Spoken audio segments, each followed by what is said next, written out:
गणेश मंडळ ते मंत्रिमंडळ असा इन्स्पायरिंग प्रवास करणारे मुरलीधर मोहोळ साहेब म्हणजे सगळ्यांचे लाडके अण्णा यांची ही लातूरला पहिलीच भेट होती.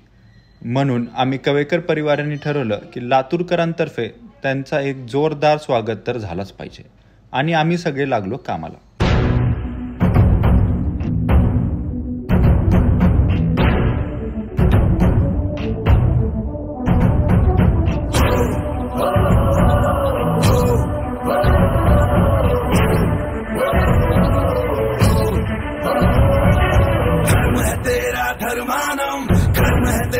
कर्मानम आग में पग पग चला है जो वही टक्कर है उसका